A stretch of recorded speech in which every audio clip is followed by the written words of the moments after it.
day can't go by in Michael that someone doesn't mention the Great Storm. Well, there we were at home, watching the weather, listening to Michael Fish, believing and trusting every word that he says. You were in people's living rooms so often that they began to recognise you and put a bit of faith in your forecasts and things, I suppose.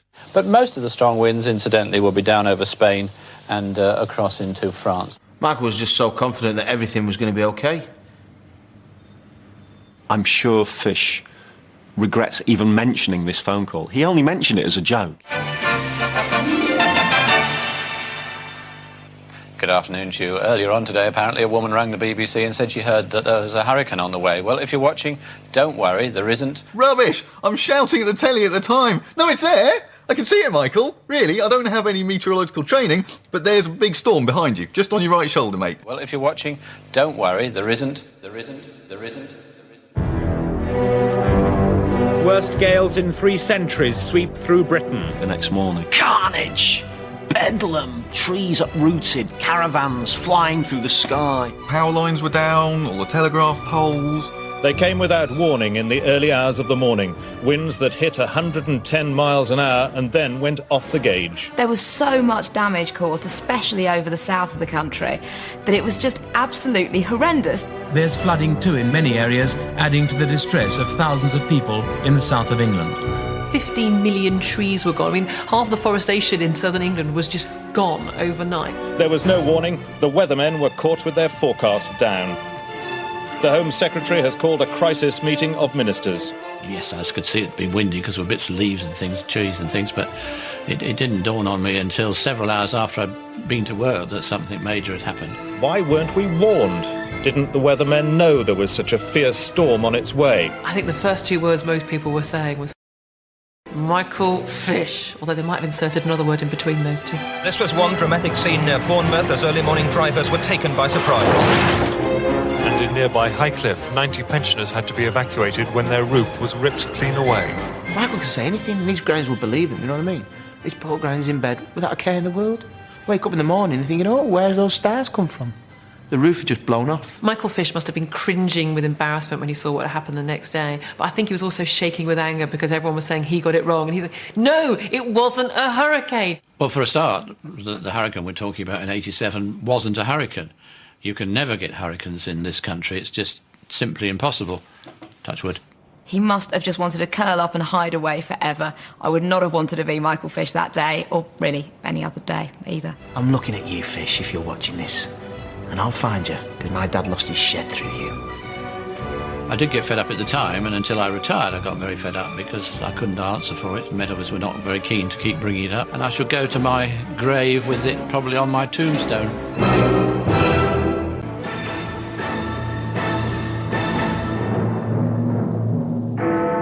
13 are dead in southern England's worst night since the war. The ferries beached, the trains are stopped, the roads are blocked. How the insurance people say they'll deal with claims. In the Gulf, another tank has hit. America blames Iran. And they've got Jessica down the well, and she's all right. Good evening. The Queen and Mrs. Thatcher have both sent messages of sympathy tonight after southern England's most violent storm for 300 years. The Queen, who's at the Commonwealth meeting in Canada, says she's greatly distressed by the death and destruction. Gales of more than 100 miles an hour killed at least 13 people, injured hundreds more, and wrecked thousands of homes in the south and the east. The Home Secretary, Mr. Hurd, called it the worst night of disaster since the end of the war. Coast Guard say officially it was a hurricane. 7 people died under fallen trees, 3 died under collapsed buildings, power lines were cut, a third of the country was without electricity. London was blacked out for the first time since the Blitz. Trains in the south and east were stopped. In the city, share dealings were stopped and the foreign exchanges closed. Only a handful of London's high street banks opened. The Meteorological Office is holding a full investigation to find out why weathermen failed to predict the storms. They, like the rest of the country, were taken completely by surprise. What they did know was that a deep depression surrounded by spinning winds had formed in the Bay of Biscay. They said it wouldn't get past the Channel, but the gales hit northwest Brittany around 11 o'clock last night and arrived at Dorset and Hampshire around midnight. By 3 in the morning, the storms were in London and the southeast. By 6, the Gales were heading for the Midlands, and around 8 this morning they'd left Humberside for the North Sea and Norway. At one stage last night, Hampshire police said every major road in the county was closed. One man died when a tree hit his car. Others simply didn't see the obstacles in time. No one was hurt in this incident, one of dozens of minor crashes all over the south. But 2 firemen died and 4 were injured when a tree crashed onto their fire engine. They had been racing to one of thousands of emergency calls. At Barton-on-Sea in Dorset, a family narrowly escaped injury when the side of their flat collapsed. And in nearby Highcliffe, 90 pensioners had to be evacuated when their roof was ripped clean away. Inside, their rooms had been left wide open to the elements. One relative had rushed to comfort her elderly mother. Others told of their terror last night. I heard a crack and a bang and something fell on my bed. Yes. And I got right under the bedclothes and right down and covered myself well over. And then somebody called out to us, "Are you all right?" And I said, "Yes, we're under the bedclothes."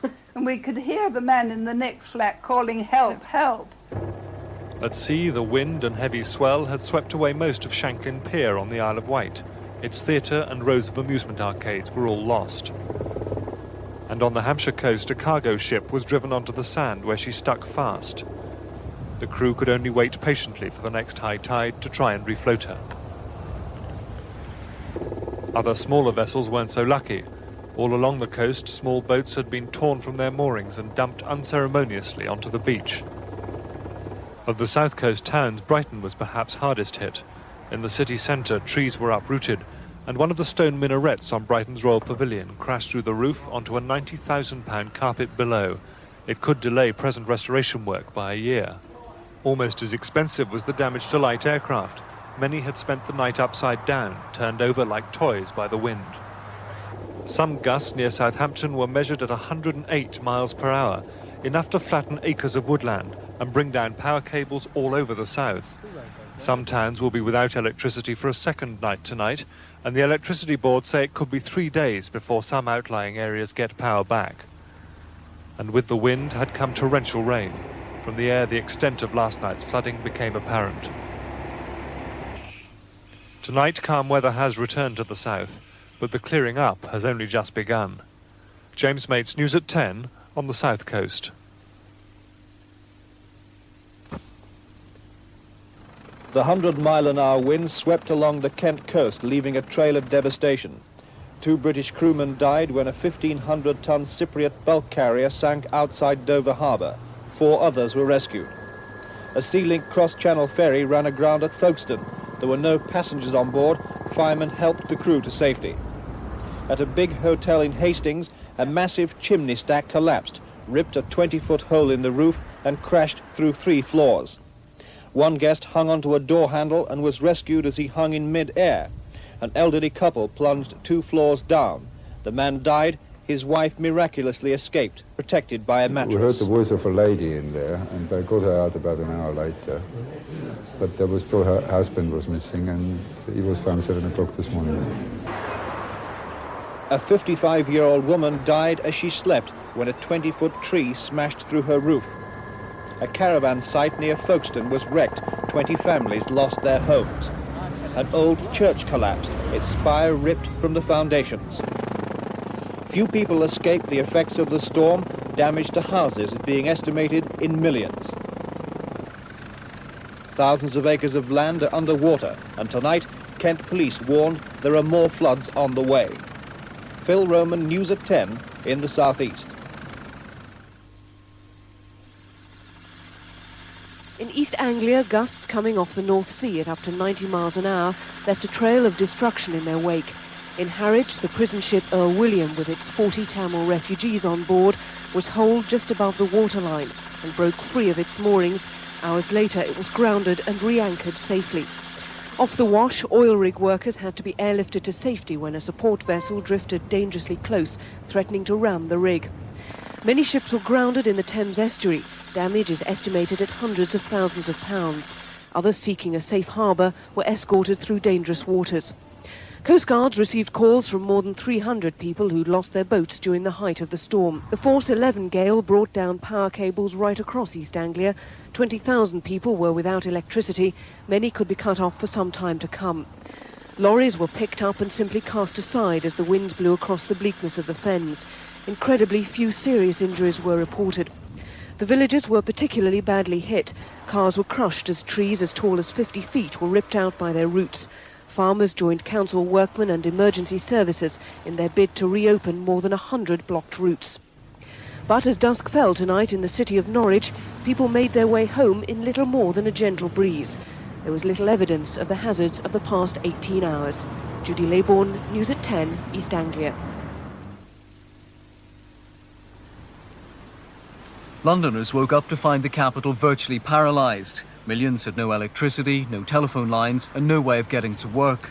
In some cases, the 94-mile-an-hour gales wreaked such havoc, people had to abandon their homes.